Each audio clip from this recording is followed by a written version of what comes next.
नमस्कार मित्रांनो अंगणवाडी मदतनीसांची आता 14,000 रिक्त पदे लवकरच भरली जाणार आहेत। महिला व बालविकास मंत्री अदिती तटकरे यांच्या माध्यमातून ही माहिती देण्यात आलेली आहे। तर मित्रांनो, आता यामध्ये कोणत्या महिला अर्ज करू शकतात आणि हे अर्ज कधी सुरू होणार आहेत याबद्दलची संपूर्ण डिटेल सविस्तर माहिती आपण या व्हिडिओमध्ये पाहणार आहोत। तत्पूर्वी आपण जर या चॅनलवरती पहिल्यांदा आला असाल तर चॅनलला सबस्क्राईब करायला विसरू नका, जेणेकरून आपल्याला अशीच नवनवीन माहिती ही मिळत राहील।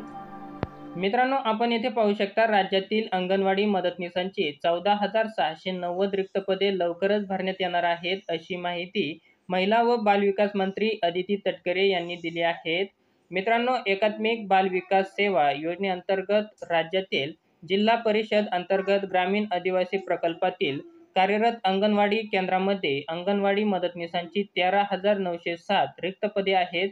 शहरी प्रकल्पातील कार्यरत अंगणवाडी केंद्रामध्ये 783 अंगणवाडी मदतनीसांची रिक्त पदे आहेत। त्यानुसार 31 ऑगस्ट 2024 अखेरपर्यंत राज्यातील 14,690 मदतनीसांची रिक्त पदे भरण्यात यावीत, अशा सूचना सर्व जिल्हा व प्रकल्प स्तरावर देण्यात आलेल्या आहेत। याबाबतची जाहिरात ही लवकरच प्रसिद्ध होणार आहे। इच्छुक महिलांनी अर्ज सादर करावेत, असे आवाहन मंत्री कुमारिका तटकरे यांनी केले आहे। तर मित्रांनो, आता 31 ऑगस्ट 2024 पर्यंत 14,690 जागांची भरती ही केली जाणार आहे। तर मित्रांनो, तुम्हाला जर अर्ज करायचा असेल तर तुम्ही सुद्धा लवकरच आपला अर्ज हा करून घ्यायचा आहे। तर मित्रांनो, तुम्हाला जर हा छोटासा व्हिडिओ आवडला असेल तर चॅनलला लाईक करा, शेअर करा, सबस्क्राईब करा।